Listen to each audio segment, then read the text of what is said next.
para ela começar.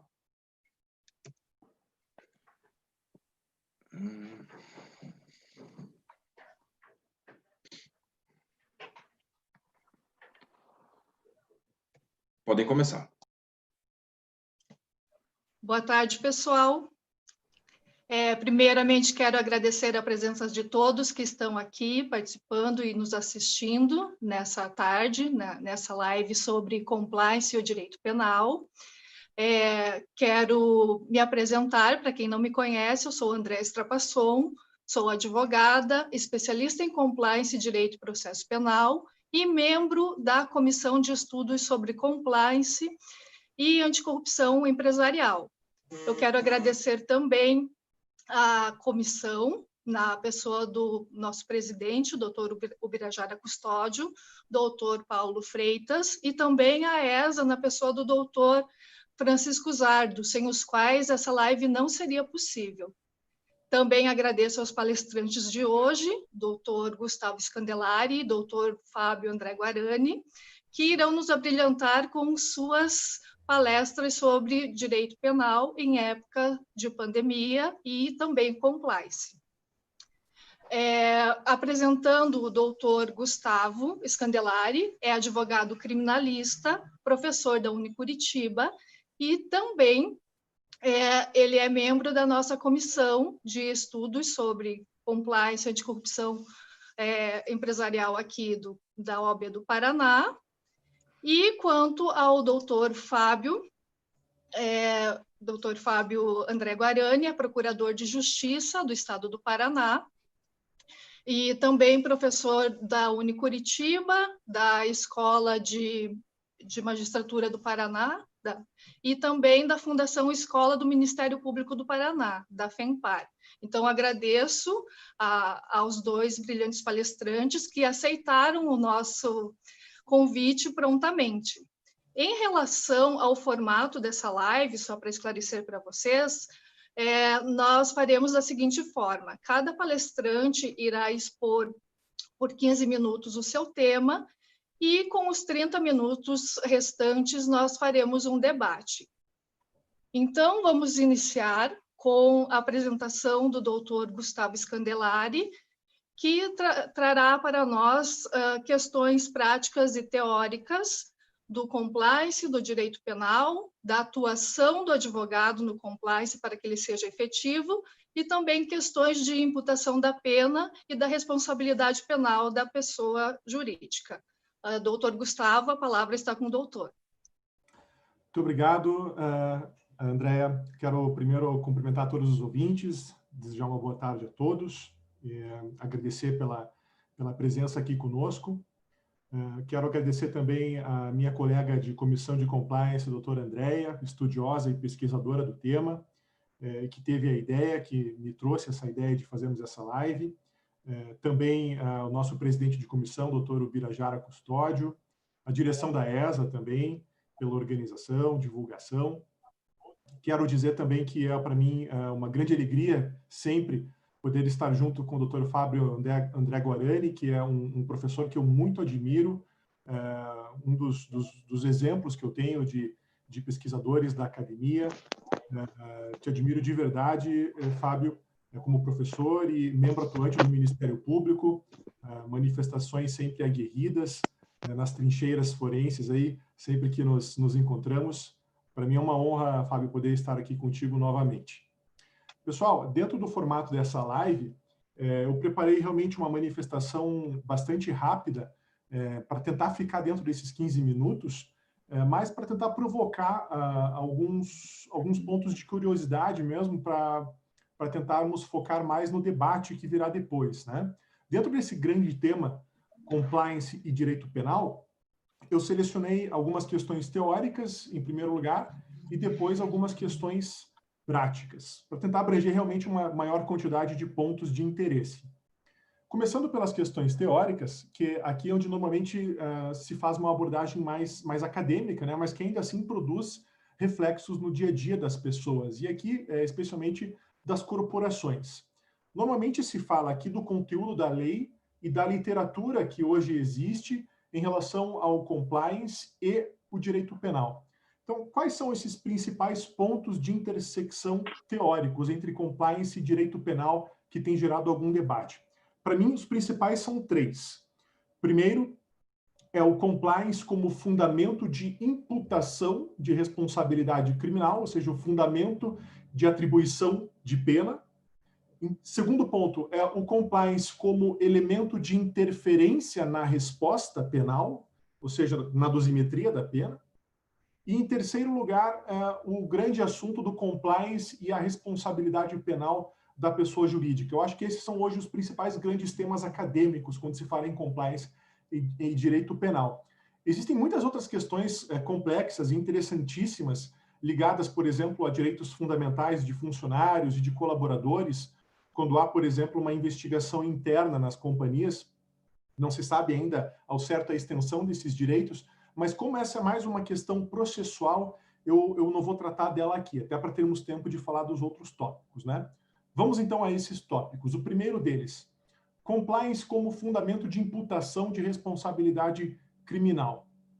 A maior parte dos debates aqui nesse primeiro tópico são dominados pelos chamados mecanismos de responsabilização do compliance officer, né? Em primeiro lugar, do compliance officer e depois dos diretores da empresa e dos demais colaboradores. Mas tentando focar aqui no compliance officer, que é a pessoa que está mais próxima do nosso grande tema de compliance aqui. Afinal, as dúvidas são: quais são os limites da responsabilidade criminal do compliance officer? Ou sempre que ocorre um crime na empresa e ele não impediu esse crime, ele deve ser punido pela ocorrência do ilícito? Ou ele nunca deve ser punido porque ele não é o administrador da empresa? Enfim, o que é necessário exigir que esteja configurado para que o compliance officer seja punível criminalmente?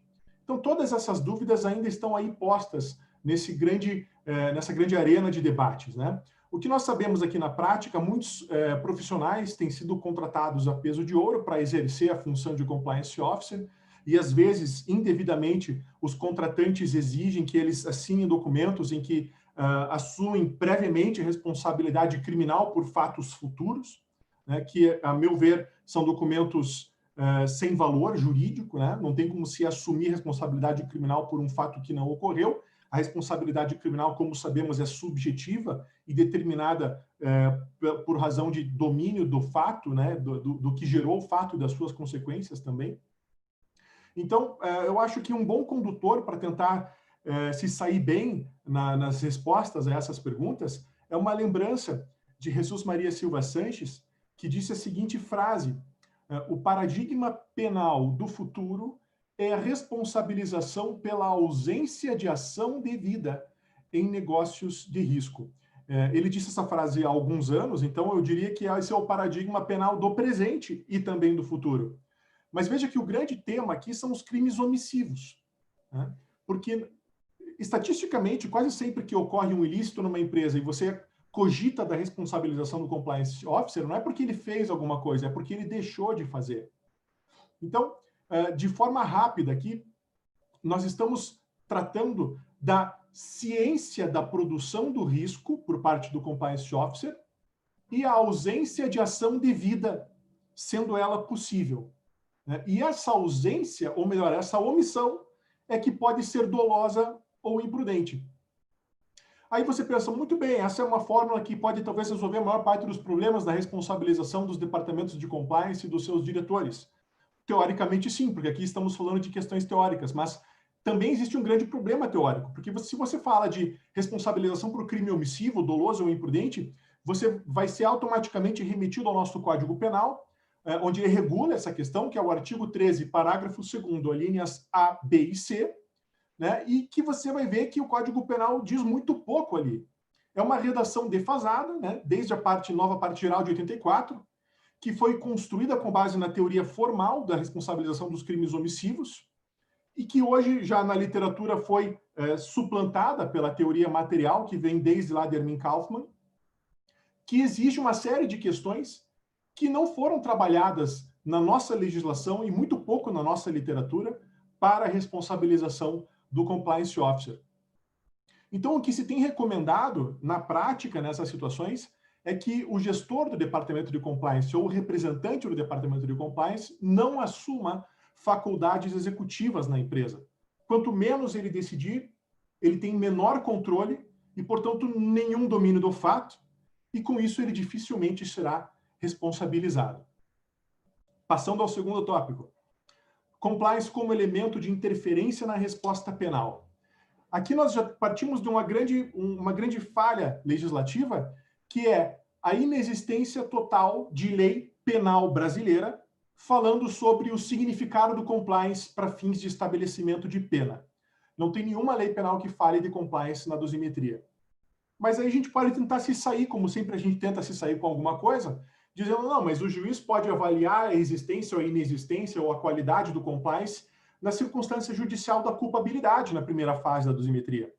Ou também nas circunstâncias do crime, quando estiver punindo o gestor ou a pessoa jurídica por crimes ambientais.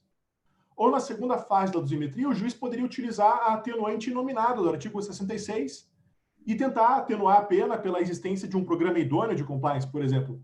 Mas isso são todas teses, são todas ideias, porque a gente não tem nenhuma lei que nos autorize, lamentavelmente, a utilizar o compliance, seja para reduzir, seja para aumentar a pena em alguma das 3 fases da dosimetria. Nós temos a lei anticorrupção, é verdade, ela não é expressamente uma lei criminal, ela é uma lei civil e administrativa, né, que ela diz lá que a existência de mecanismos de integridade poderá ser levada em consideração para que a autoridade aplique a sanção. Então, a expressão legal é levada em consideração.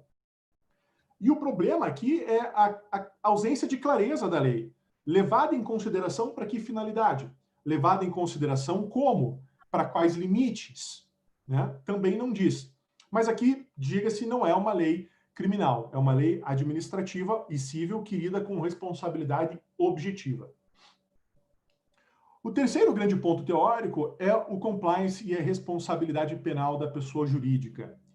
Não se pode hoje debater profundamente o compliance sem falar da responsabilidade penal da pessoa jurídica. Nós sabemos que aqui no Brasil, a nossa lei de responsabilidade penal da pessoa jurídica se resume à lei dos crimes ambientais, que é uma lei de 1998 e já está bastante desatualizada, se não superada, né? O problema é que o tema da responsabilidade penal da pessoa jurídica é um tema de fundamental disciplina em lei para que a gente possa usufruir do compliance com toda a força potencial que ele tem e que no Brasil a gente não usa. A grande maioria dos países hoje, na América Latina, já tem aprovadas leis recentes de responsabilidade penal da pessoa jurídica na forma ampla, por uma grande gama de crimes. Nos Estados Unidos e em muitos países da Europa também é assim, já há um bom tempo. E quando eu digo que é necessário que haja implementação da responsabilidade penal de pessoas jurídicas, eu não digo só por isso, para puni-las. Eu digo porque essas leis, quando são recentes, quando elas tratam disso, elas também já introduzem disciplina, não só sobre compliance, mas sobre canais de denúncia, sobre whistleblowers, sobre as diversas sanções modernas para pessoas jurídicas, como, por exemplo, sanções de shaming, prêmios, apurações internas, interferências na pena. Ou seja, eu estou falando de toda uma enorme quantidade de dispositivos que deveria já ser tratado em lei no compliance no Brasil para fins criminais e que simplesmente não é. Existem, inclusive, até normas criticáveis, como a do Código Penal Espanhol, que vê compliance idôneo como um mecanismo de isenção de responsabilidade, né, que estaria lá no nosso primeiro ponto, que impediria a imputação criminal de pessoas jurídicas. E isso aqui eu acho criticável, porque o compliance seria aí banalizado para ser usado como uma blindagem para quem pagar mais. Eu espero que isso nunca exista em lei aqui no Brasil. Mas aqui, então, trazendo então esses problemas para a realidade brasileira, ainda na parte teórica da nossa exposição, nós não temos uma prevenção específica de crimes em empresas disciplinada em lei com programas de compliance. Nós não temos uma disciplina de responsabilização criminal do compliance officer em lei no Brasil. Nós não temos os efeitos do compliance para fins penais no Brasil e não temos a responsabilidade penal de pessoas jurídicas de forma ampla no Brasil. Nós temos, então, uma grande defasagem e omissões legislativas aqui no Brasil que nos impedem de explorar na prática tanto quanto nós temos explorado na academia esse tema do compliance. Podem ver, quando vocês falam desses mesmos assuntos e nós trazemos literatura, nós estamos falando de autores estrangeiros. E também nas legislações internacional e nacional, quando o assunto do compliance é tratado, ele é tratado de forma difusa. Vejam só, eu fiz uma pesquisa e trouxe aqui para vocês 5 formas que o compliance é visto em leis estrangeiras. Tá? São diversas leis, eu vou só citar algumas para vocês, para que vocês tenham ideia de como é difuso o tratamento legal do compliance em legislações nacional e internacional. O compliance é tratado como mera recomendação para empresas na FCPA, no US Code, no Dodd-Frank Consumer Protection Act, no Código de Governança Corporativa alemão, na legislação italiana, argentina, do Equador e no Brasil aqui na Lei das Estatais e na LGPD. O compliance é tratado como obrigação mediante sanção nas seguintes leis: na SOX, na legislação de Portugal, do Chile, Paraguaia, na Lei de Lavagem do Brasil e no projeto de lei 418 de 2020, que exige que empresas que desejem contratar com o poder público paguem uma multa de 0,02% do valor atualizado do contrato, caso não utilizem o compliance, mas isso é só um projeto de lei aqui no Brasil ainda. O compliance é visto como sanção ou como condição de um acordo nas US Sentencing Guidelines, na lei boliviana, na lei peruana e na lei anticorrupção do Brasil. É visto como cláusula de exclusão de responsabilidade na legislação da Espanha, da Itália, da Argentina, da Colômbia e na legislação peruana.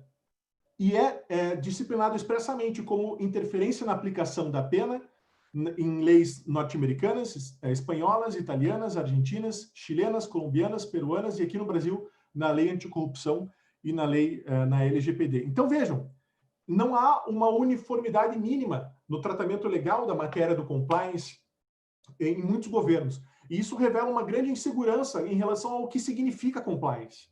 O que é a natureza, qual é a natureza jurídica desse instituto que a gente tem tratado no direito como se fosse algo próprio do direito, mas que sabemos que na verdade não é.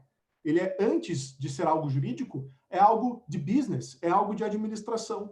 E a gente está começando a falar disso, e parece que já falou tanto, mas na verdade talvez a gente não tenha entendido o que é o compliance. Ocorre que essa insegurança se transmite na prática ao setor empresarial também, que se beneficia disso, né? Dizendo, olha, mas eu não sou obrigado, mas o que é isso, afinal de contas? Essas são as questões teóricas. Agora vamos às questões práticas, já encaminhando para a segunda parte da exposição. Do ponto de vista prático, eu procurei trazer aqui algumas questões como advogado mesmo.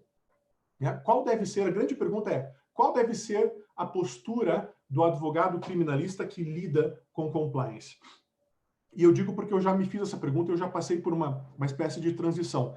Às vezes é complicado para o advogado criminalista que sempre esteve mais acostumado com um ambiente mais aguerrido dos processos, um ambiente mais adversarial, né, que sempre é a tradição, e ainda existe, claro, em muitos casos a postura deve ser essa mesmo do advogado, mas é difícil às vezes para esses advogados, eu me incluo nessa condição, entender que na seara preventiva a nossa atuação muda totalmente de figura.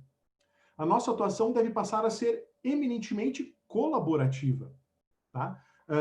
Atuando em um nível de consultoria ou de orientação, nós devemos passar a buscar contato com o poder público, atuando no mesmo lado do campo. Não há mais um campo de batalha, na verdade, há uma mesa redonda quando se fala de compliance preventivo, em que está todo mundo buscando o mesmo fim, né? Então, o que se deve buscar ter em mente quando se atua como um advogado, né, que é o compliance jurídico, na esfera de compliance, é que existe uma possibilidade de autorregulação da empresa, e essa é uma autorregulação regulada, que é um instituto já antigo, né, de autores como Fisi e Brightwhite, que falavam de enforced self-regulation, mas que aqui nós podemos ver, no Brasil, novamente, carência de lei que trate disso, né, nada impede que essa lei venha a ser promulgada futuramente, mas o advogado tem um grande papel diplomático para cumprir aí, aproximando o particular e o público, fazendo com que eles atuem, cada qual na sua esfera de competências e deveres, mas em prol do mesmo fim,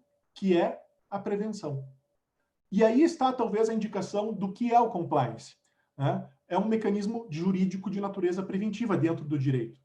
E se você entende isso, você pode atuar na prática buscando esse mesmo objetivo. Certamente que o poder público não vai ser um obstáculo nesse ponto, né? A menos, óbvio, que haja algum tipo de dolo ou má-fé, que não é, de todo, a regra. E, novamente, na prática, conteúdo do programa dos compliance, apesar de toda essa defasagem legislativa no Brasil, o mercado se regula, né? E o mercado as empresas têm utilizado programas de compliance, aqueles idôneos, né, que eu me refiro aqui, com, no mínimo, os seguintes itens: identificação de riscos, formação de cultura propícia à fiscalização, organização, controle e reprovação, canais de denúncia e whistleblowers, e regulação de hipóteses de aplicação ex ante, ou seja, antes do fato ocorrer, que é preventivo, e ex post, ou seja, de modo reativo. Os programas de compliance idôneos normalmente contêm todos esses itens, de modo muito mais depois detalhado no programa, né? Ainda que a míngua de uma legislação que determine isso de forma bastante detalhada. Isso é o que existe na prática. E ainda na prática, qual que é o nosso maior problema? A não ser, além dessa dificuldade de identidade da atuação do advogado, o problema é a ausência de efetividade, né?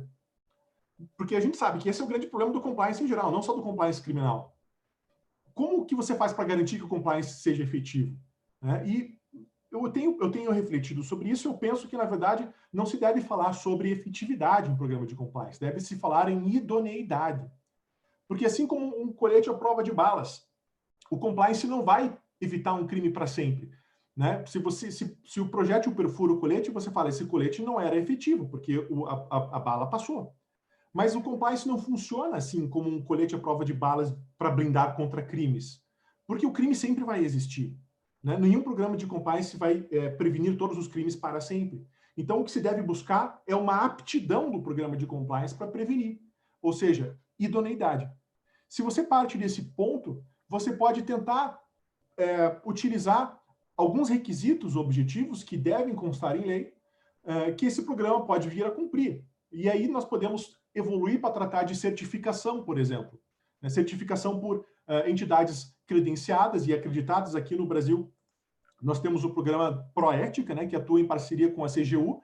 Eu acho um excelente exemplo para que isso seja expandido e talvez depois regulamentado em lei, obrigando as empresas que utilizem compliance a aderir a esse tipo de programa.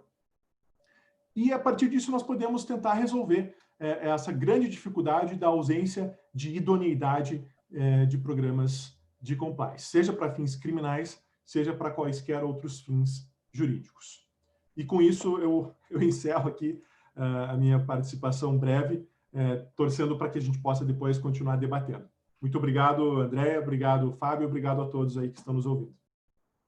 Obrigada, doutor Gustavo. Sem dúvida, para que o compliance seja efetivo, precisa do aculturamento também, né? Cultura diária, porque senão, se você não vivenciá-lo, você não vai ter efetividade.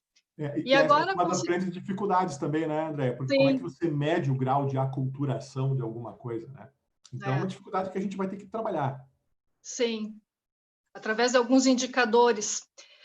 Mas agora, dando continuidade e considerando o compliance atrelado também ao direito penal do risco e também como sendo um dos pilares da governança corporativa, que ele está alocado no 4º pilar, que é o da responsabilidade corporativa, eu convido o doutor Fábio Guarani para tratar de reflexões do compliance em tempos de pandemia, considerando também o artigo 268 do Código Penal, que trata de infração de medida sanitária preventiva. Doutor Fábio, a palavra está com o doutor.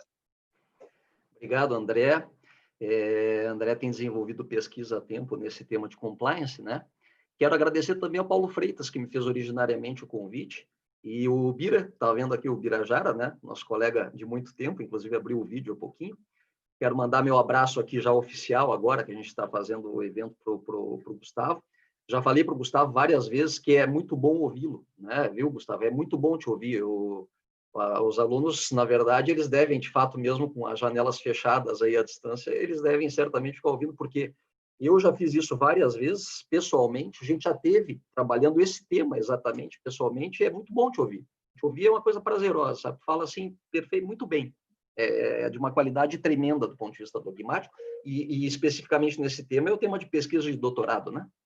Então, está falando com toda a propriedade. Enfim, É um prazer estar trabalhando, então, nessa atividade da Escola Superior da Advocacia. O que eu quero fazer? Por que eu lembrei da pandemia? Porque a pandemia, ela nos levou, de novo, a reflexões sobre sociologia do risco. Tá? E vou pontuar bem depois em que sentido se dão essas reflexões. Né? Então, é evidente que eu tenho, nesse momento, um incremento de percepção de risco. Isso é justamente o grande signo do que se convencionou chamar, a coisa já de uns 30 anos, sociedade de risco.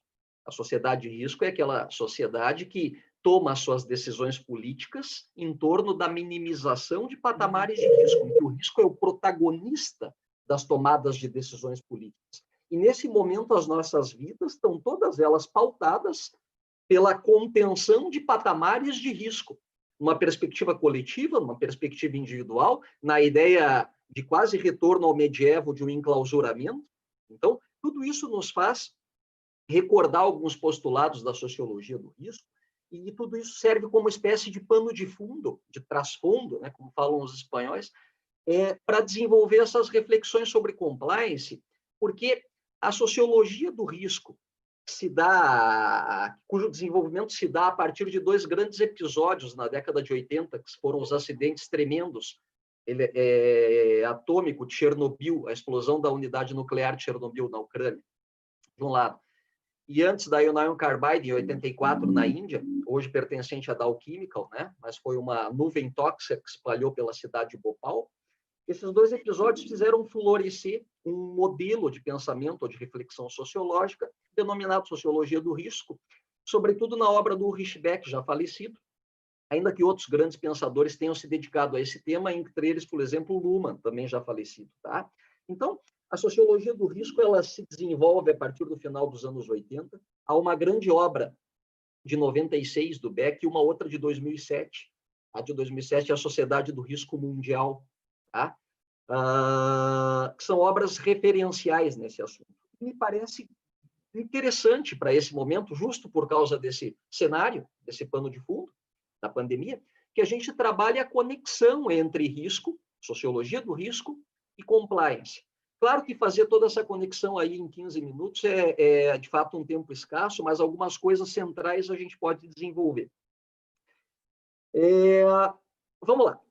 A primeira questão fundamental é que o Gustavo trabalhava impactos dogmáticos da penetração do tema compliance dentro do horizonte do direito penal. Então, impactos dogmáticos que ele trabalhou relacionados à imputação do fato, relacionados à dosagem da pena e, sobretudo, relativos à eventual exoneração ou diminuição de pena de um direito penal voltado ao ente coletivo, voltado à pessoa jurídica. Então, são impactos da inserção do tema compliance e do criminal compliance no universo do direito penal.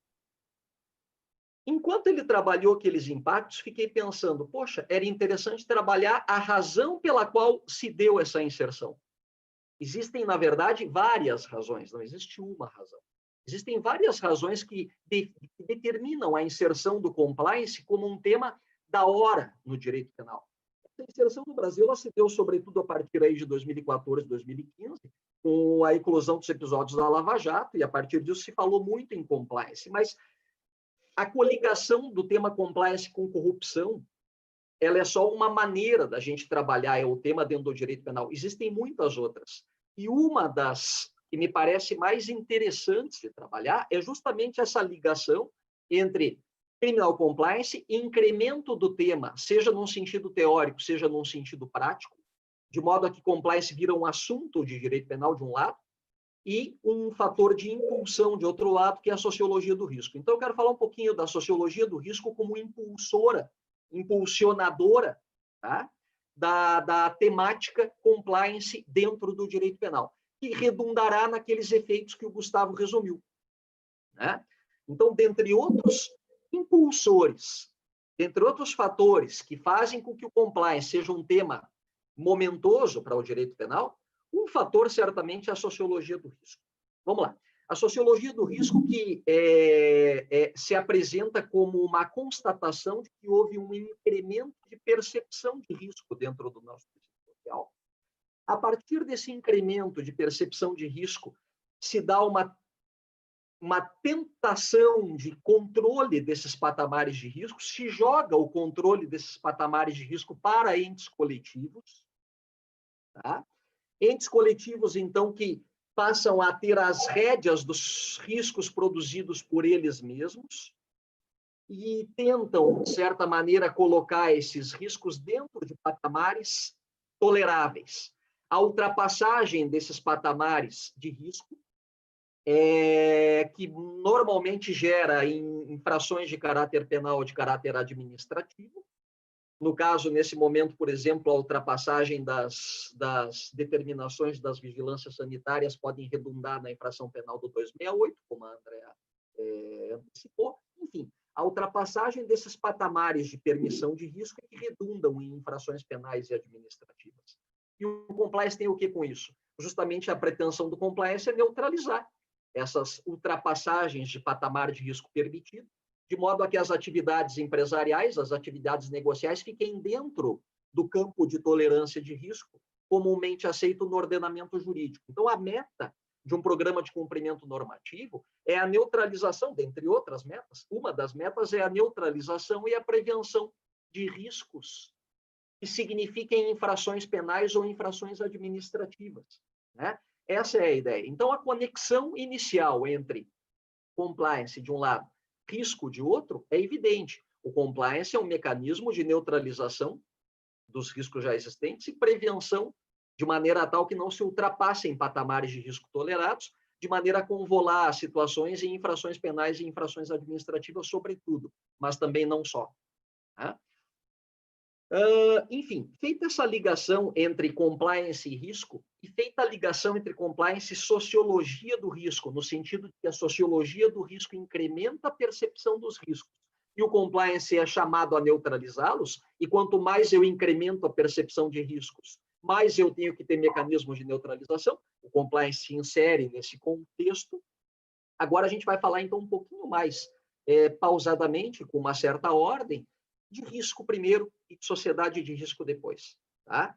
Para que a gente entenda bem essas categorias, justamente para que depois a gente possa ter forte na nossa cabeça por que elas dão assento, por que elas dão suporte a essa categoria do compliance. Então, compreender risco primeiro, sociedade de risco depois, me parece, compreender dois pressupostos necessários para perceber por que é que compliance virou um tema do direito penal.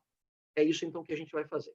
Tá? Eu fiz só uma introdução mostrando a correlação, mas é importante a gente refletir sobre o que é risco primeiro, o que é sociedade de risco depois, aí essa relação vai ficar mais clara. Por que risco e sociedade de risco implicam na adoção e no incremento dos programas de cumprimento normativo.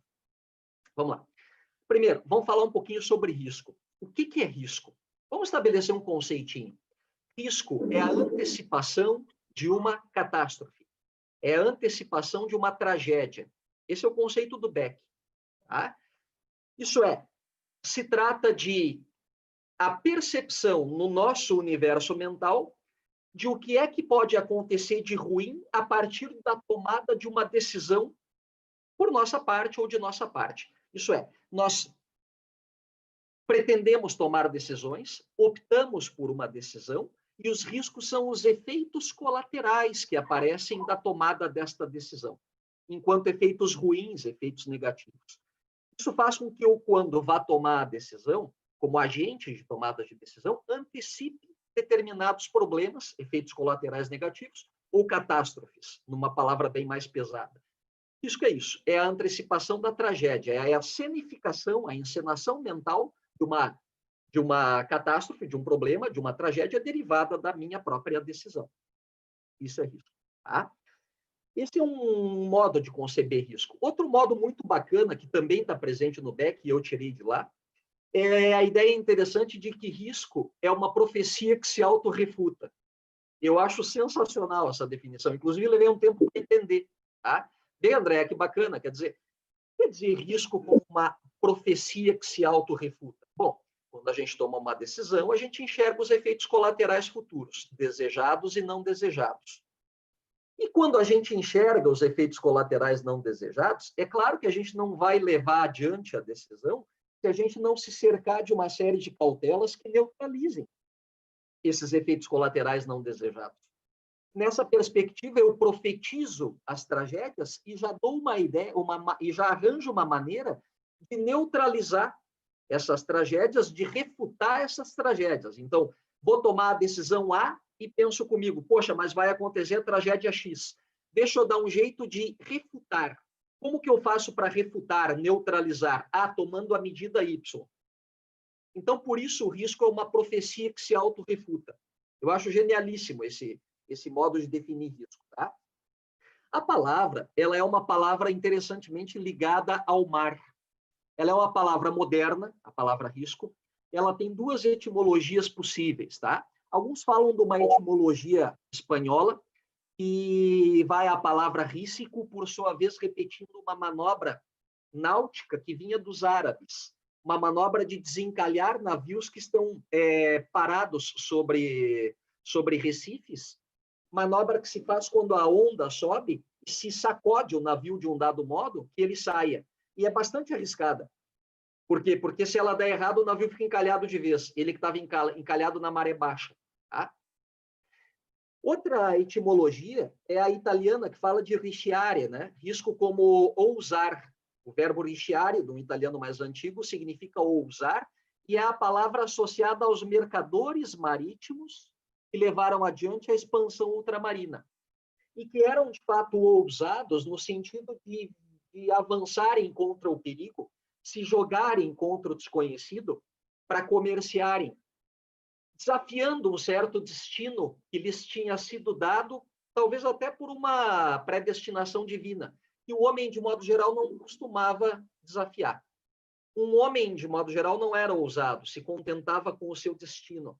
Numa sociedade bastante imóvel, do ponto de vista, inclusive, não só da mobilidade literal, uma pessoa realmente, na Idade Média, não saía a 30 quilômetros de distância de sua casa durante toda a sua vida, mas uma sociedade que era imóvel no sentido econômico, porque os imóveis eram a economia, a riqueza era agrária, e, sobretudo, imóvel no sentido dos estamentos de classe. Então, não havia a progressão de classe social na Idade Média.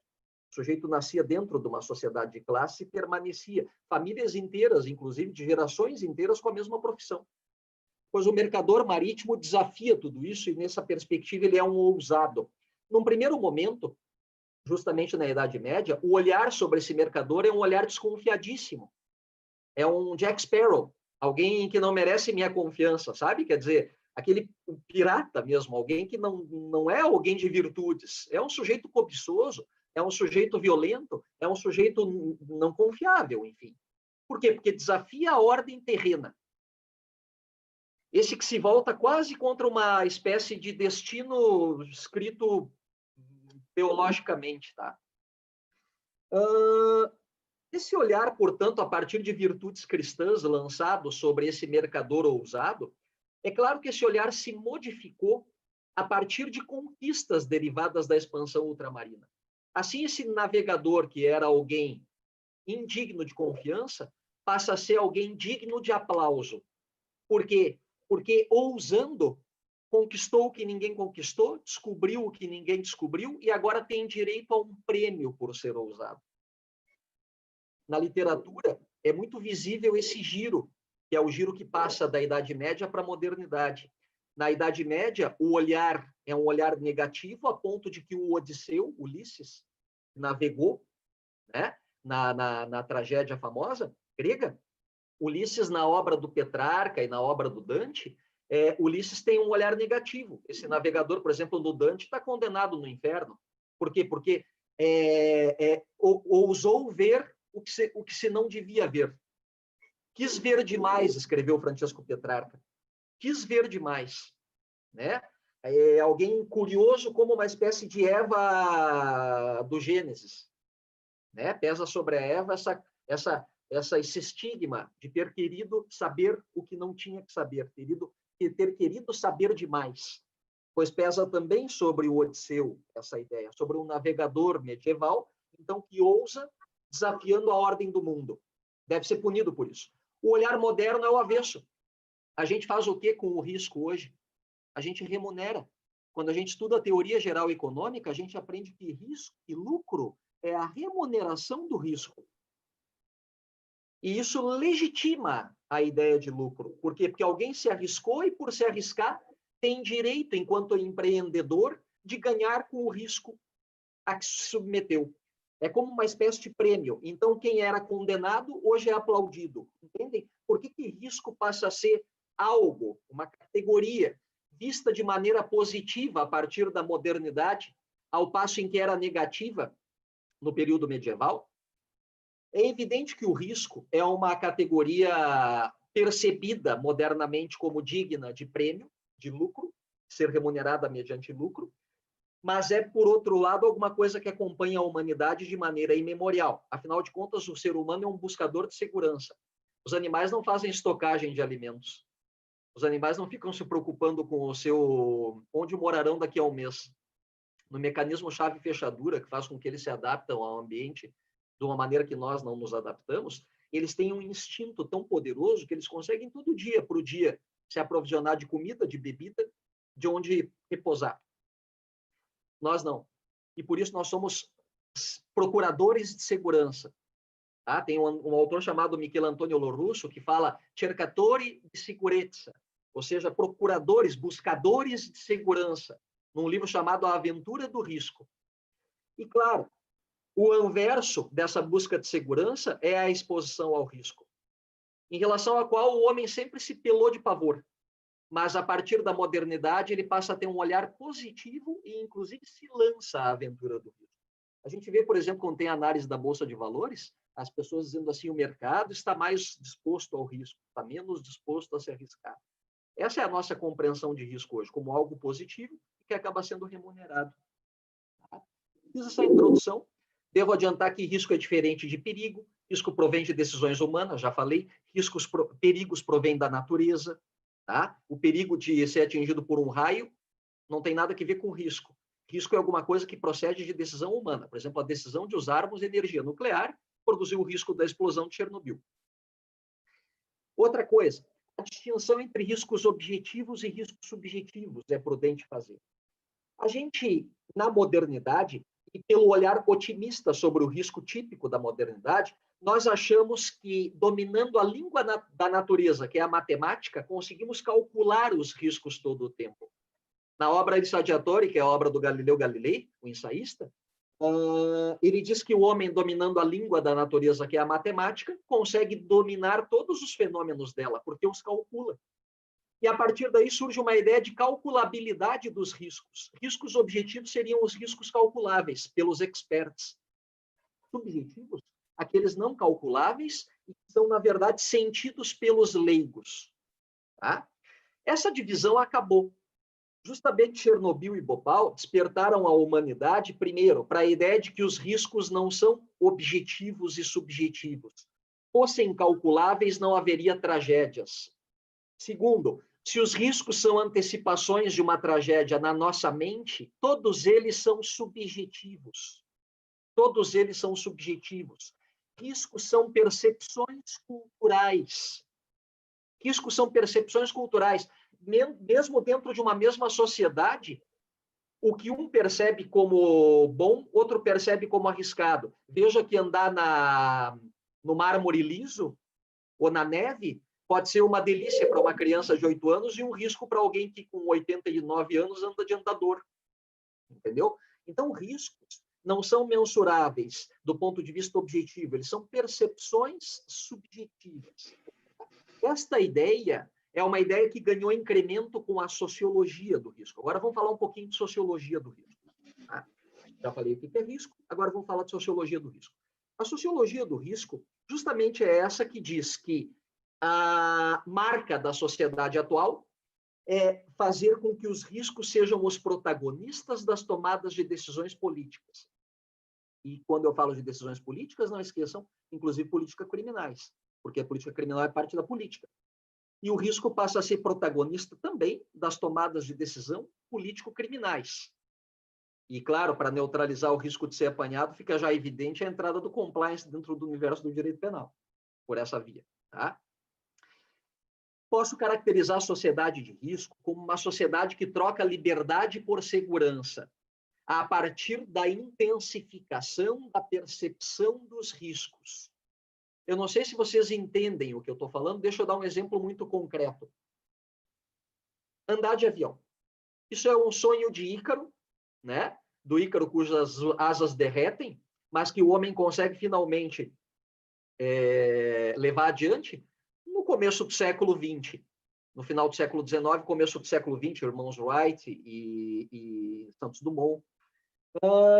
E aquilo é um sonho de Ícaro no sentido de um sonho de liberdade. Aquele é um evento, andar de avião, de luxo. As mulheres vão se vestir bem, os talheres vão ser de prata, grandes jantares, para poucos. Um evento de liberdade para poucos. Voar hoje é alguma coisa em que eu vou passar por um detector de metais, 1, 2, 3 vezes, vou ter que abrir minha bolsa, vou ter que tirar o computador e vou ter que andar de meia na frente dos estranhos. Cadê o glamour? Não tem nenhum glamour. Porque o símbolo de tudo isso é a evidência de que eu troquei liberdade por segurança. A sociedade de risco tem essa característica, ela troca liberdade por segurança. Por quê? Porque ela, ao contrário de um primeiro momento que caracterizou a modernidade, ou a primeira modernidade, hoje se percebe que escolhas nossas, um certo jeito de viver pelo qual optamos, altamente tecnológico, cercado de produtos e serviços baseados em tecnologia, esse jeito de viver vitorioso, chamado modernidade, começa a nos esbofetear. A decisão de viver deste modo começa a produzir consequências contra nós. Decidimos por usar energia nuclear. A consequência pode ser Chernobyl, Fukushima.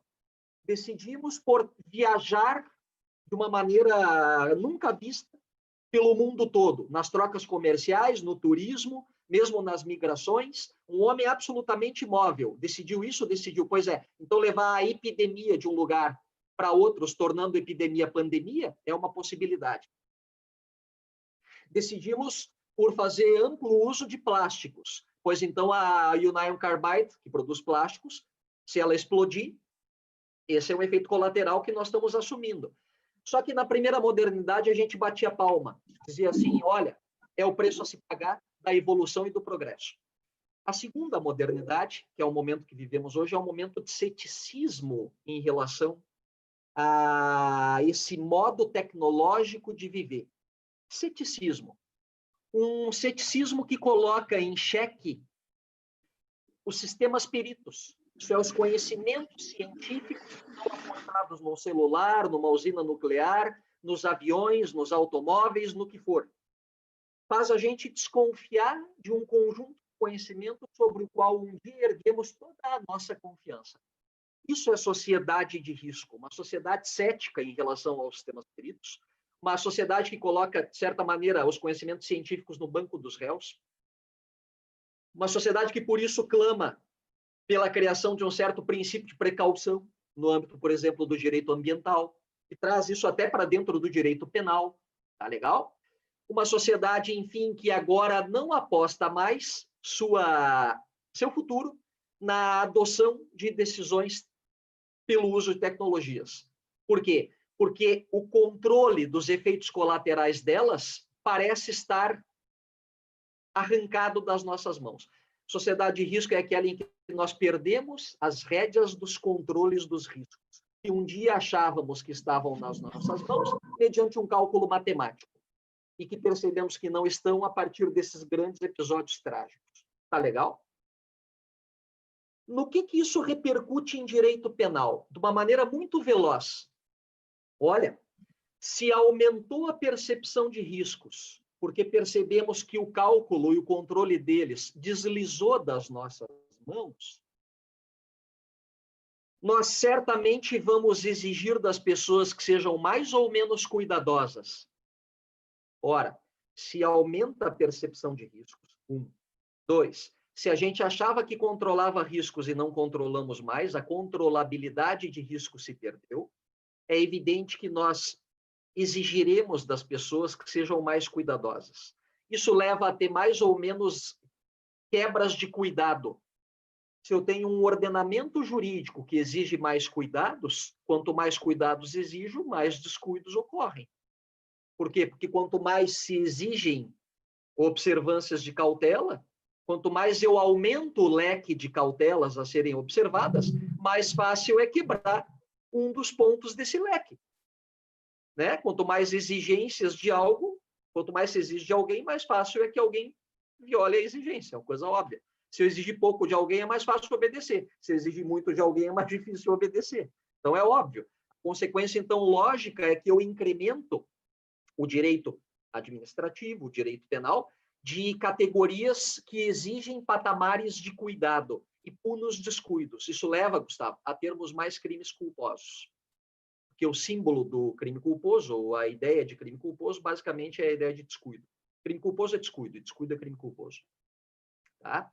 Outra coisa, se a gente tem a noção de ter perdido o controle dos riscos, é certo que a gente vai jogar agora sobre os produtores dos riscos, sobretudo, um papel de controle, de contenção, com mais vigor do que jogávamos antes.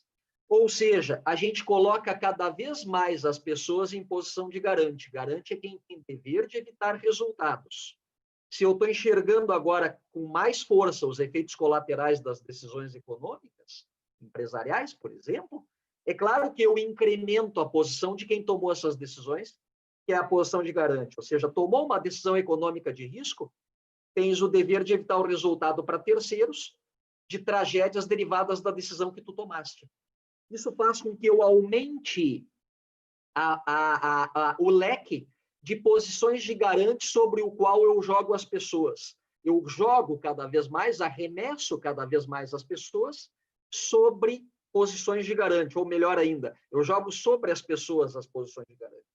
Então, se eu quero reduzir patamares de risco, eu cada vez uso mais de crimes culposos, porque com isso eu diminuo descuidos. Se eu quero reduzir patamares de risco, eu cada vez boto mais pessoas em posição de garante, porque com isso elas têm deveres de evitar resultados lesivos para terceiros e logo elas minimizam os patamares de risco. E quando tudo isso acontece, é claro que os players da atividade empresarial se veem obrigados a adotarem medidas para não se verem enredados e eventualmente punidos por terem sido, de um lado, descuidados e, de outro lado, por não terem exercido o papel de evitar resultados. Isso faz com que eles tragam para dentro das unidades empresariais mecânicas de cumprimento normativo internas, códigos internos de cumprimento normativo, com todo esse conjunto de operações que o Gustavo, de certa maneira, resumiu. Né? A questão dos treinamentos, de um código interno, da identificação dos pontos sensíveis de risco de infração administrativa e penal, a neutralização desses pontos, a eventual remediação e, inclusive, eventualmente, depende do programa de cumprimento normativo, a sanção quem violou. É claro que a imputação, a partir daí, pode ser erguida em direito penal, a partir, por exemplo, de um programa de cumprimento.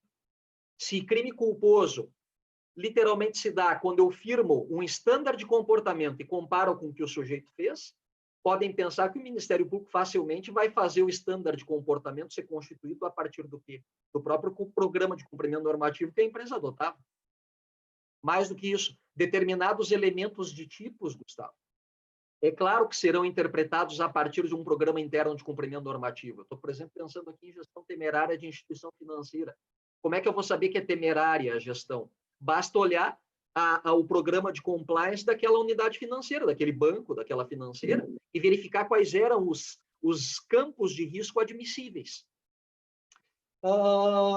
A infração de uma determinação sanitária por um gerente de supermercado, que agora está deixando pessoas entrarem sem máscara no seu comércio, isso pode eventualmente se dar não só pela determinação sanitária, mas porque a própria empresa, a partir da determinação, estatuiu para os seus gerentes, supervisores, que observassem nas entradas das unidades dos supermercados Condor, Festival, Carrefour, sei lá, se os clientes estavam ou não com máscara.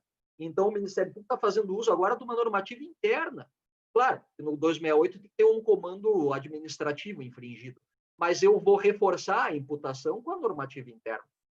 Interessante. Então, quando fala de imputação, tem muita coisa para a gente conversar sobre isso nessa perspectiva, né, Gustavo? Agora, quis dizer, André, portanto, com toda essa fala que já passa dos minutos que tu me deu, quis dizer que eu tenho aí um fator na sociologia do risco, um fator que faz com que se adotem programas de cumprimento normativo. Quando a gente pesquisar por que compliance virou um tema de direito penal, esse fator da eclosão da sociologia do risco de uma segunda modernidade, ele não pode ser descurado. Ele tem que ser necessariamente observado. Tá? Senão a gente não vai compreender o fenômeno pelo qual a gente passa, esse fenômeno de entrada do tema do compliance no horizonte do direito penal. Obrigado. Eu que agradeço, obrigada por abrilhantar essa live, uma excelente explanação. E eu preparei aqui pelo menos 2 perguntas para vocês, porque agora o nosso tempo já está quase se extinguindo, mas acredito que a gente pode se estender um pouquinho. A ESA nos deu essa liberdade. Então, doutor Fábio, a primeira pergunta é para você, para o doutor.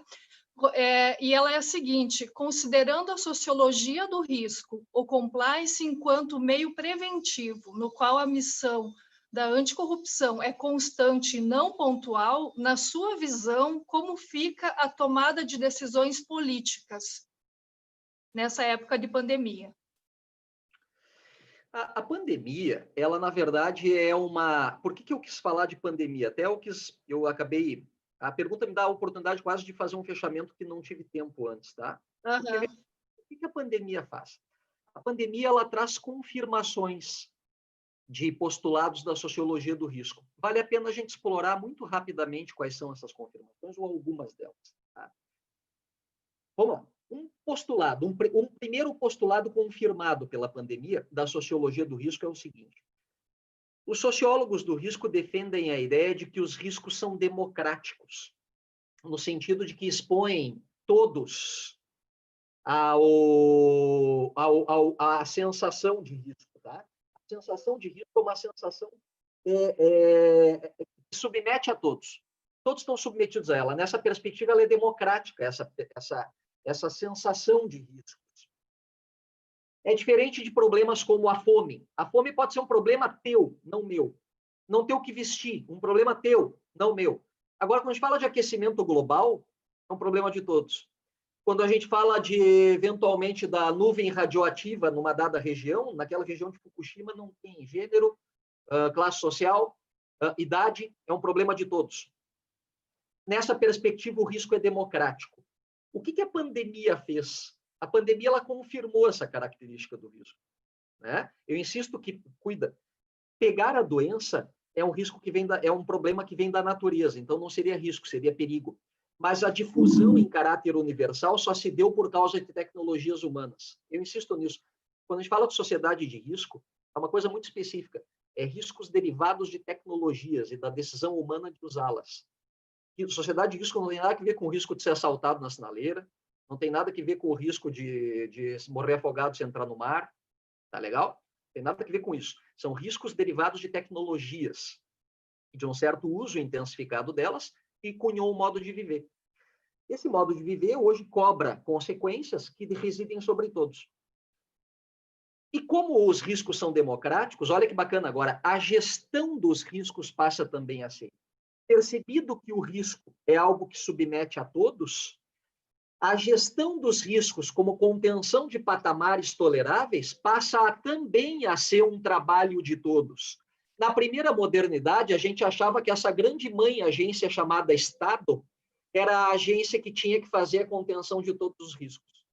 Então, os empresários empresariavam e o risco da atividade deles que fosse enfrentado pelo Estado. Isso se acabou. O Estado é uma estrela cadente, ele está em ocaso, e a gestão dos riscos hoje, ela está privatizada. E isto tem tudo, Gustavo, a ver com compliance. Tá? Houve uma privatização da gestão dos riscos derivada da sua democratização. Se tu produz risco para todos, ou quem produz risco produz para todos, este alguém será cobrado no sentido de conter esses patamares, até porque ganha com a atividade. Se ganha com a atividade produtora de risco, é claro que essa atividade não pode dar em tragédia para terceiros. E o sujeito que produz esse risco tem que dar um jeito de neutralizar. É por isso que se fala hoje, por exemplo, em matéria ambiental, de tecnologias reversas. Né? Então, o cara ganha com o celular, legal, mas a bateria de lítio, no final, quando for inútil, a Nokia que recolha. E ela ganha com isso, entendeu? Com isso, tu privatiza a gestão dos riscos, o que literalmente coincide com o incremento das adoções de programas de cumprimento normativo nas empresas. E por que a pandemia confirma a privatização de riscos? Basta a gente ver o que a gente tem feito. Tu todo dia agora sai e é obrigado a usar uma máscara para não contaminar um terceiro, tu que sequer sabe se está contaminado. Se isso não é um exemplo de privatização da gestão do risco, eu não sei o que mais é. Tá? Vamos adiante. O risco não respeita fronteiras, dizia o Beck. E realmente, o risco não respeita fronteiras. Se alguém coloca um herbicida no Paraguai, sei lá, que tenha um agente tóxico proibido no Brasil, não adianta proibir no Brasil porque o vento traz para o oeste do Paraná. Então, isso é muito importante, porque isso mostra que o Estado ele não é capaz de enfrentar os problemas derivados da sociologia do risco, já que ele tem agências de controle territoriais e os fenômenos de risco são fenômenos supraterritoriais. Isso é um dado muito interessante, de um descompasso entre o fenômeno controlado e a agência controladora, que também faz com que este agente delegue a gestão de risco para agentes particulares. E, de novo, a pandemia confirma que os riscos não têm fronteiras, justo porque ela é pan. Ela é mundial, ela não é epi, que é sobre um povo. Ela não é endemia, que é dentro de um povo. Ela é pan, é todo o globo. Enfim, mais do que isso, desconfiança relacionada à ciência, os sistemas peritos postos em xeque. Disso eu falei, mas eu não falei que a pandemia confirma isso. Como é que a pandemia confirma isso? Fácil.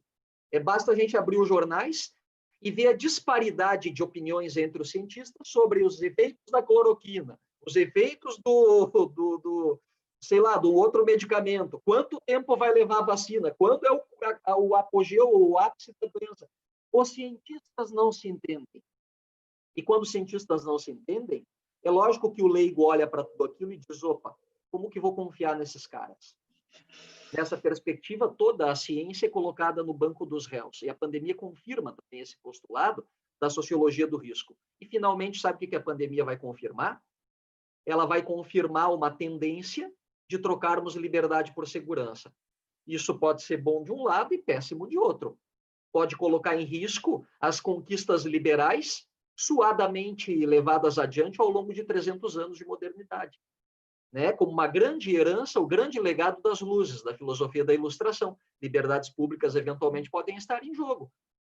E é o debate, por exemplo, relacionado ao controle dos teus deslocamentos a partir do celular. Se o Estado deve ou não deve acessar. Esse é um debate, neste momento, muito simbólico, da troca de liberdade por segurança e de quanto eu quero ter de segurança e abdicar de liberdade. O fato é que, quando passar a coisa toda, vai ficar um trauma, uma marca na paleta de cada um. A ideia traumática vai nos levar, durante muito tempo, à recordação do episódio e a uma espécie de chancela, ratificação da troca de liberdade por segurança. Então, a pergunta, agora eu tenho condição de responder dessa maneira, e parece que a tendência é de que eu radicalize trocas de liberdade por segurança. Isso, do ponto de vista de liberdades públicas, pode ser perigoso. Tá? Tem que se tomar muito cuidado com essa radicalização, e justamente por isso, eventualmente, o discurso que trate seja do incremento do combate a crimes contra a administração pública ou contra a saúde pública, tem que se ver, de alguma maneira, neutralizado desse campo de paixão. Senão a resposta pode ser emotiva e, tendencialmente, trocar liberdade por segurança de uma maneira indevida. Ok, muito obrigada. Agora, doutor Gustavo, uma pergunta que eu preparei para você. Na sua visão de advogado criminalista, considerando os aspectos da lei anticorrupção, que traz responsabilidade objetiva nas esferas civil e administrativa, e também a lei de lavagem de dinheiro, que traz a responsabilização penal, como fica a questão da responsabilização dos gestores, olhando sob a ótica da teoria da cegueira deliberada, se considerarmos o princípio da realidade, onde cada estado tem sua realidade, onde cada empresa tem sua realidade? Parabenizo o Fábio pela excelente exposição, que detalhou alguns aspectos do que eu havia falado antes. André, essa pergunta é bem complexa, né? Trata de diversos temas ao mesmo tempo. Mas vamos lá. A lei anticorrupção, ela é uma lei que veicula responsabilidade objetiva. Isso expressamente, inclusive, mas Sim. não responsabilidade criminal, né? Só Sim. responsabilidade civil e administrativa. E administrativa. Nesse ponto, tenho conhecimento que colegas que atuam na área administrativa se insurgem contra a responsabilização objetiva, ainda que administrativa. Mas na seara administrativa, eu entendo que isso é algo mais comum, e na seara civil é algo natural, né? Uhum. Me parece que é um investimento do Estado para tentar punir com mais eficácia, né? E essa palavra eu digo assim, não do ponto de vista jurídico, mas sim do ponto de vista de gestão mesmo, né? O Estado querendo ser eficaz, facilitando intervenção na esfera do particular. É mais do mesmo, né? Não vou entrar em detalhes sobre se isso tem sido mais eficaz ou não, mas me parece que esse é o escopo da lei, que é natural na esfera civil, é um pouco combatido na esfera administrativa, que tem penas aqui nessa lei talvez até mais graves do que penas criminais, por isso que muitos autores dizem que a lei anticorrupção, assim como a legislação italiana, na verdade é uma lei criminal, embora textualmente não se diga isso, né? Falam de fraude de etiquetas, né, Gustavo? Justamente, fraude de etiquetas, né? Os italianos estão já batendo nessa tecla muito mais tempo que nós. Aqui parece que não tanto, mas me parece justo dizer que é uma lei de consequências criminais no que dizem respeito à gravidade das consequências, né? Ainda que a lei diga outra coisa.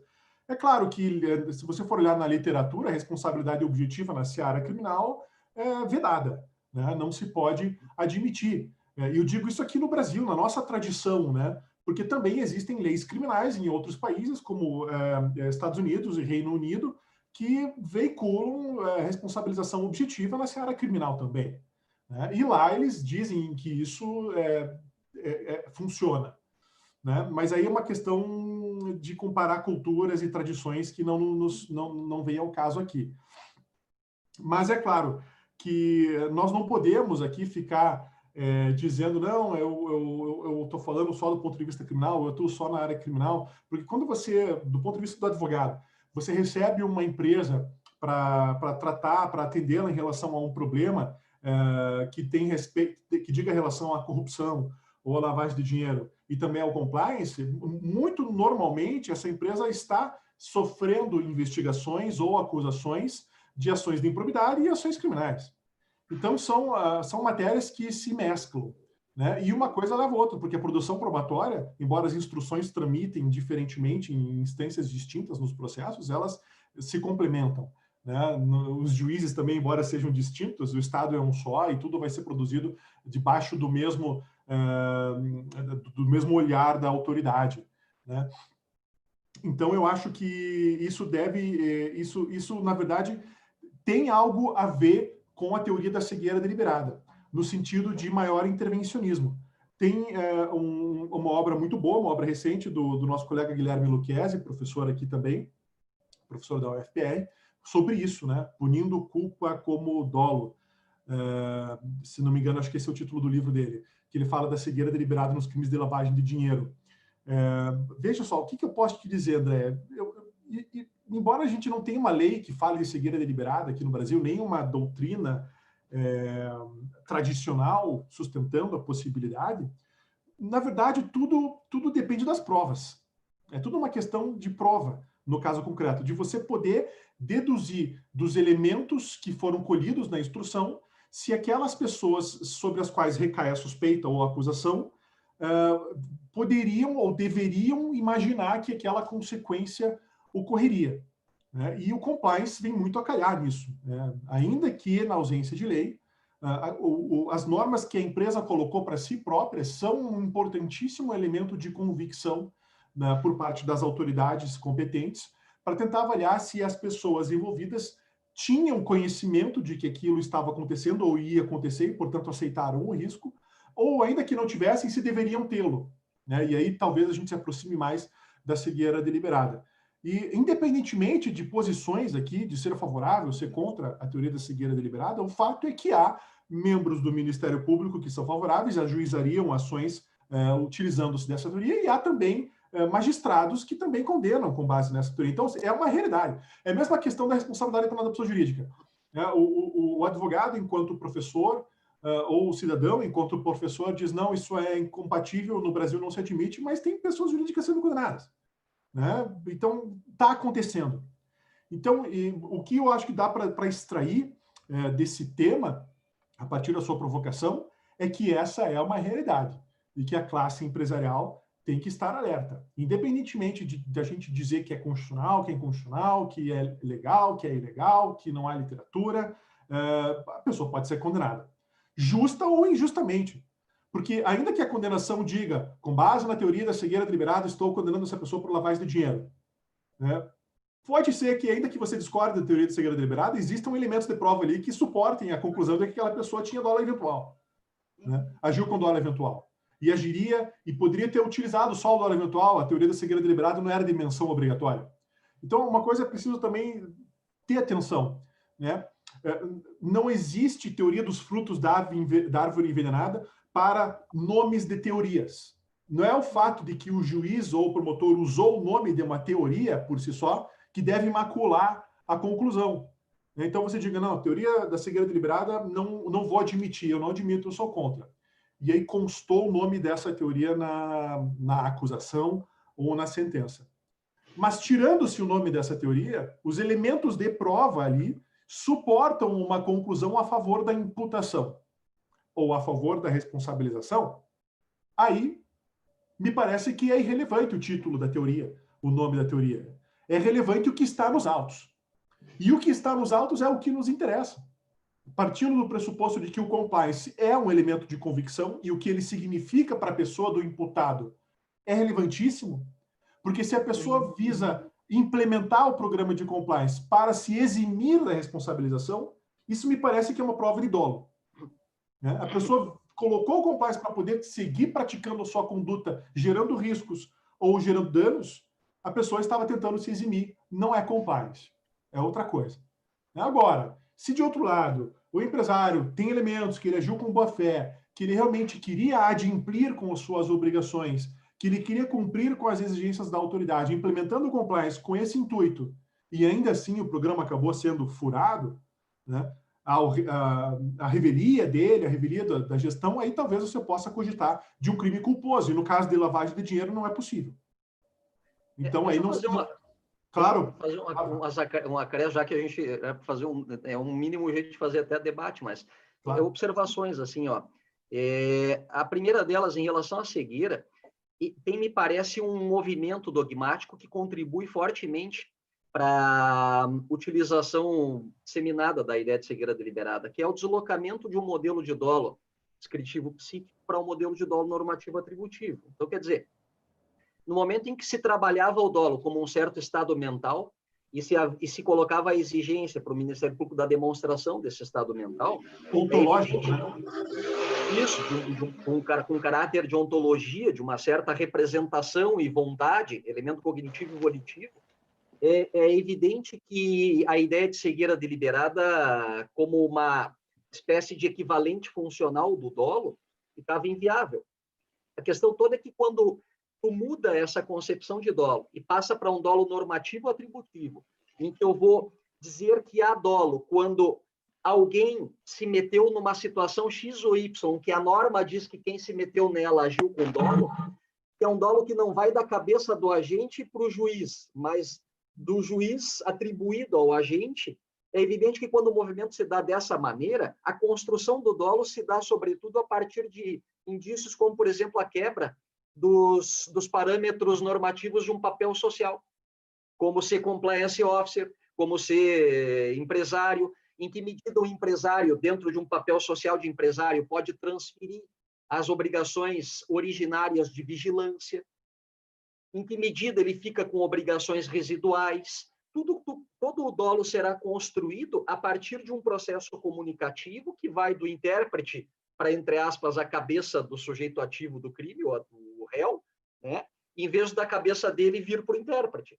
E nessa perspectiva fica muito mais fácil. Então, o movimento de deslocação do dolo, de um dolo descritivo psíquico para um dolo normativo atributivo, é claro que faz com que a cegueira deliberada possa servir como forma de construção do dolo.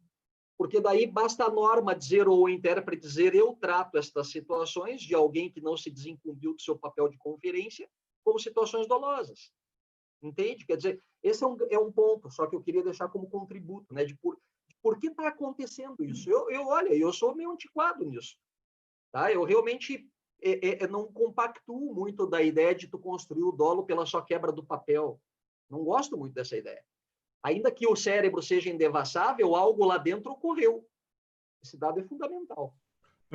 Bem pontuado, Fábio. Realmente, existe esse movimento, inclusive é o movimento que predomina para você falar de responsabilidade penal de pessoa jurídica, né? Não tem como ser de outra forma, mas ele é anterior, né? Desde as teorias funcionalistas, o dolo já vinha sendo convertido em normativo. Aqui no Brasil, que a gente tem um rescaldo finalista ainda do dolo ontológico, né?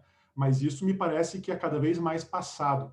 E na literatura, a partir do momento realmente que você atua, que você usa um dolo normativo, que é o dolo atributivo, realmente me parece que perde muito sentido você ficar discutindo sobre rótulos, né? Qual é o nome que se dá a essa ou aquela teoria, né? Me parece que deve se dar mais importância aos elementos concretos com que se trabalha em cada caso. Claro que a teoria continua tendo importância, né? A nossa teoria aqui, por exemplo, fala que dolo é normativo e que você trabalha com a teoria dos elementos indicadores, os indicadores objetivos externos de Hassimer, né? Que você utiliza aquilo que existe, que você pode utilizar como base de convencimento idônea ou não, né? É claro que você não vai deduzir a partir de algo absolutamente supérfluo que o sujeito sabia o que estava acontecendo, né? Deduzir a partir de algo rotineiro, corriqueiro, mundano. Não, né? Essa teoria do dolo atributivo utilizada de modo sério exige uma garantia probatória robusta, porque se estamos falando ainda de condenações, né? E isso me parece que é o que melhor se pode exigir como garantia da classe empresária, do cidadão, de modo geral, mas sem prejuízo, até para voltar à pergunta da Andréa, sem prejuízo de que, obviamente, se coloque no papel a teoria da cegueira deliberada. Então, isso ainda é a nossa realidade também aqui no Brasil. Um empresário pode ser condenado, obviamente, com base na teoria da cegueira deliberada por lavagem de dinheiro, e injustamente. Pode, obviamente. Existem condenações injustas, né? O Ministério Público também pede absolvição, né, Fábio? Quando ele pede absolvição, é duro o juiz condenar. E tem caso. Mas, olha, sabe que tem uma outra coisa importante. Eu acho que quando a gente fala de responsabilidade penal do ente coletivo, e quando a gente fala de nula pena sine culpa, de um princípio de culpabilidade, eu acho que é muito importante a gente pensar que esse princípio é cunhado para seres humanos. É evidente que é vedado em direito penal punir sem dolo ou culpa ou sem responsabilidade subjetiva. No direito penal dos seres humanos, esse é um dado fundamental, porque toda a construção histórica desse princípio, que é medieval, ele sequer é um princípio moderno, ele é um princípio de direito penal canônico, tá? Esse princípio é um princípio voltado a homens e mulheres, ele é voltado a seres humanos, né? Veja que interessante. Lá a passagem famosa do Código de Hammurabi, né? Se o construtor construir uma construção, ruir e morrer o proprietário, que morra o construtor. Pouco importa se o construtor construiu para cair, se ele foi descuidado ou se tinha um lençol freático embaixo, que morra o construtor. Por quê? Porque é uma pura responsabilidade objetiva fundada nos elos causais e prescinde da vontade. Se eu analisasse a vontade, o primeiro seria homicídio doloso, o segundo culposo seria o terceiro um caso fortuito de absolvição. Mas não, só olha os elos causais. Do trabalho resultou a construção, da construção resultou o desabamento, do desabamento resultou a morte. Logo, puno o construtor. Por que era assim há 3.000 anos? Simples, porque a vontade que interessava era a vontade divina. Deuses, no politeísmo mesopotâmico, deixaram que do trabalho do construtor saísse a morte do proprietário. Logo, eles estão querendo que a gente mate o construtor. E a interpretação da vontade dos deuses levava à punição daquele construtor em responsabilidade objetiva. Não importava a vontade humana no mundo pré-determinado, predestinado divinamente, no mundo de cosmovisão teológica. O que mudou tudo isso foi o cristianismo. Tá? Que o cristianismo trabalha a ideia de que eu tenho a chave da escolha entre o bem e o mal no meu coração, dada por Deus. E quando erro, peco. E devo me penitenciar do meu pecado. A partir daí, o direito penal canônico constrói a ideia de uma responsabilidade subjetiva desconhecida num similar de direito penal pré-cristão, um direito penal pagão. Depois, na modernidade, a exaltação da subjetividade humana, por exemplo, em René Descartes, né? Eu penso, logo existo, justificando a própria existência humana no pensamento humano. E depois, sobretudo, no apogeu da modernidade com o Kant, de proclamar o homem como o único ser capaz de fazer leis para si mesmo, é evidente, então, que foi num crescendo do cristianismo que coloca na nossa concepção de homem e mulher uma concepção antropológica de alguém que escolhe. Quando peca, deve se penitenciar, senão é condenado ao inferno. Depois de um René Descartes, que justifica a existência humana porque pensa, o cogito cartesiano. E, finalmente, a ideia de um filósofo que trabalha a noção de um homem construindo regras para si mesmo, na exaltação da subjetividade. Bom, dentro desse horizonte, fica evidente que só posso punir, então, as pessoas se eu atentar para o campo subjetivo. E, por isso, a herança do nulla pena sine culpa é uma herança voltada aos seres humanos. O que eu não posso é ficar deslocando essa herança para o direito penal da pessoa jurídica. Até poderia. Dá para criar um equivalente funcional de dolo para a pessoa jurídica como sendo a soma dos conhecimentos individuais. Né? A teoria do conhecimento agregado é justamente isso. É a teoria que defende que o dolo do ente coletivo é a soma dos conhecimentos dos seus empregados e dirigentes.